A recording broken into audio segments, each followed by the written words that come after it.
Today I want to deal with the issue of gently restoring somebody. Gently restoring somebody. Galatians 6 verse 1, it says this: Brethren, if a man is overtaken by any form of trespass, you who are spiritual, restore such one in a spirit of gentleness, considering yourself, lest you also be tempted. Now what does that mean? It means this, that we often have people who come short. All right? I have come short many times in my life. Many times in my life where I've made a mistake or done something stupid. And the funny thing is, when you do that, you actually know that you've made a mistake. You know like you know that you've messed up now. Okay? But the thing is this, is how do you get restored? How do you come back from that? You see, we would like it that somebody would actually treat us with love and respect and gentleness to say, come, you have messed up. We can all mess up. Let's give you some grace in this thing, but we are going to restore you. We are going to bring you back on track. Now, we have different degrees. Okay, we measure these things differently. Now, the Bible doesn't, but we do. You know, let's say if somebody commits adultery, now that's far more serious than somebody who lied. It's very interesting because the Bible says liars will not enter the kingdom of heaven. So God doesn't see lying as a minor issue, but we tend to have categories. So I want to say this, every single one of us have come short somewhere. And if you can get this past your thinking, there are no degrees of sin. Now, we have got to gently restore somebody back to where they should be. Okay? No matter what level they've done in your mind or opinion. All right, whatever it is, we are going to gently restore those people back if we are spiritual. So you say, God, give me the wisdom and the understanding on how to bring somebody back. Now, I'm not saying that you condone the sin. I'm not saying that you don't sit down even and take some sort of disciplinary action. You know, if you're in leadership, you can't carry on in leadership until the issue's solved. Let me give you an example. Let's say somebody ends up in drugs and they're in leadership. I can't let them carry on in leadership until they are healed. So there's a disciplinary thing of 6 months. We step back. We start dealing with you, helping your family, whatever it is. As soon as you are ready, gently restored, we release you again. And I'm just using an example. Now, what happens is this, is so many times Christians have got this idea that we need to fix people.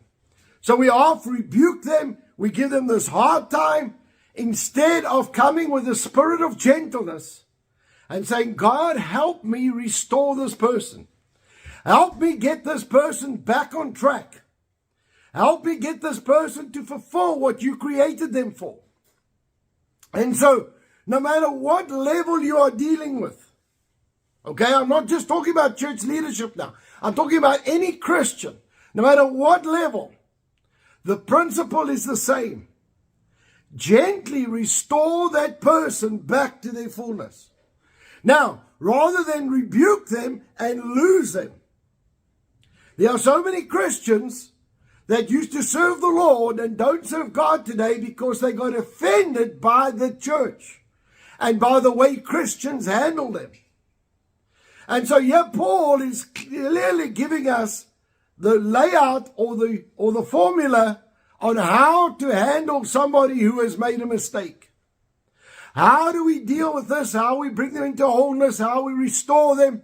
And how we get them going? Because God does not want anybody not to fulfill what they are meant to be called for.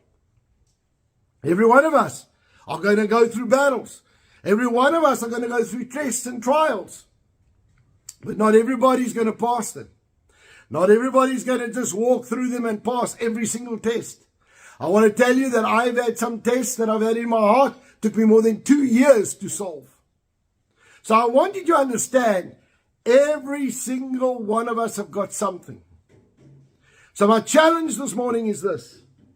Are you going to be gentle with those that are making mistakes around you? Are you gently going to take them and bring them back to the purpose that God has for them?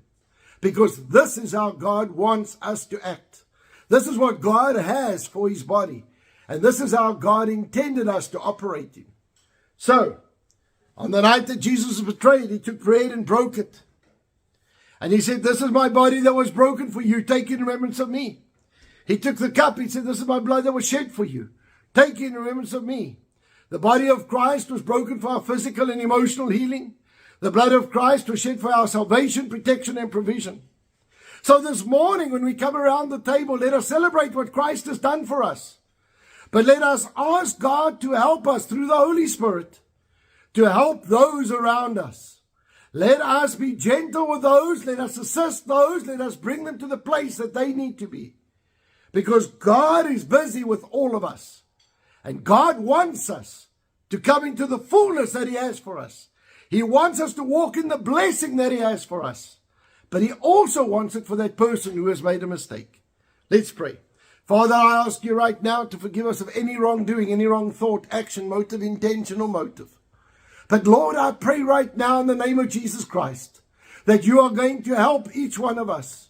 Lord, that we will gently restore those through your Spirit and through your wisdom. Restore those who have made a mistake.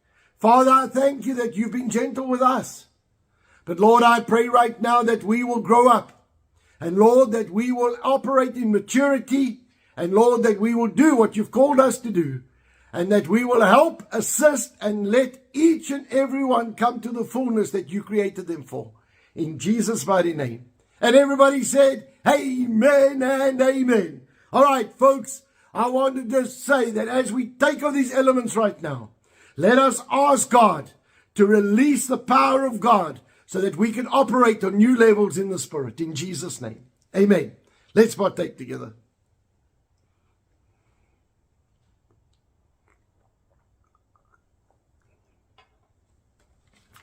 Lord, right now, in the mighty name of Jesus, we come before you.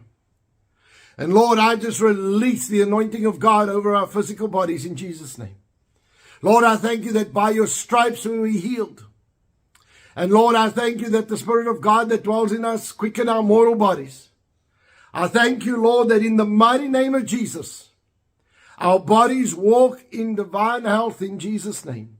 I command every single symptom of sickness to leave us. And I thank you, Lord, that we walk in wholeness and we walk in victory in Jesus' name. And everybody said, amen and amen. Well, folks, I'm so excited to be with you this morning. All right. It's a wonderful day to be alive as we go through another month. And we are in the heart of winter. I trust that you are having a nice, cozy time. I want to remind you that we are busy with our winter school. What does that mean? We just get the word every night. Okay. We're not running the programs. But I want to remind you, please. Okay. I want to remind you that if you do not have a church, you are not connected to a local church, I want you to consider joining us at Father's Heart Digital Church. All right, our main thing is small groups all over the nation. Now, we are helping set up small groups, part of us, not part of us. It's a thing that God has said. We must set up small groups to control the spiritual atmosphere in this nation. And so that's our primary call and function. But I want to say this. When it comes to the local body, God says we need to be connected. All right, so if you do not have a local church, I want you to consider joining Father's Heart Digital Church. It is a local church. We just over the entire nation. All right, and we run off a digital platform and we run with small groups. And you get connected to a small group in your area. And we have these small groups running all over the nation. So I want you to know that when you do this, you are in God's order. You're in God's line. And God's blessing flows with it. All right, so please go to fathersheart.co.za and then apply for membership if you don't have a local church. Amen. All right, let's go and pray today. I am so excited about what I'm seeing in the saints. I'm seeing growth. I'm seeing people stand up. I'm seeing people go and do what God has called them to do. People are stepping up, doing all of the amazing things. And I give God the glory. And I just say, thank you, Lord Jesus, for what you're doing in this nation. I want to say this. If ever you are doubting that there is a Christian strength in this nation, do not be deceived. This nation is solid with Christians who love the Lord and are going to do what God has called us to do. Amen. All right, let's pray. Father, right now in the name of Jesus, I pray for this weekend. Lord, I pray that we will rest and be revitalized, rejuvenated. Father, I pray for anybody who's having some form of social with family and friends. Lord, that they will just have a good time together. Lord, I pray your blessing and anointing upon each and everyone. Father, I pray that this weekend will be a blessed weekend for everyone. And Lord, that it will be an amazing time for every single believer with their friends and family.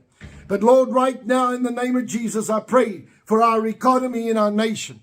Father, I pray for a supernatural intervention in Jesus' name. Lord, I thank you for every business, Lord, that is standing strong and solid.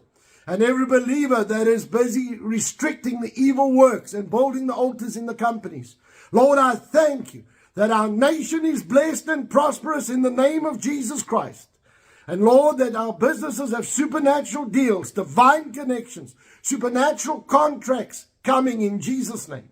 And Lord, that we will not adhere to the economy and the natural, but God, we make you our source and our only source in Jesus' name. And everybody said, amen and amen. All right, let's get to our declaration this morning. In Jesus' name, I declare by faith that I walk in divine favor. I have preferential treatment, supernatural increase, restoration, increased assets, great victories, recognition, prominence, petitions granted, policies and rules changed, battles won that I did not have to fight, all because of the blessing and the favor of God on my life. So saints, go out and keep those atmospheres open in the name of Jesus.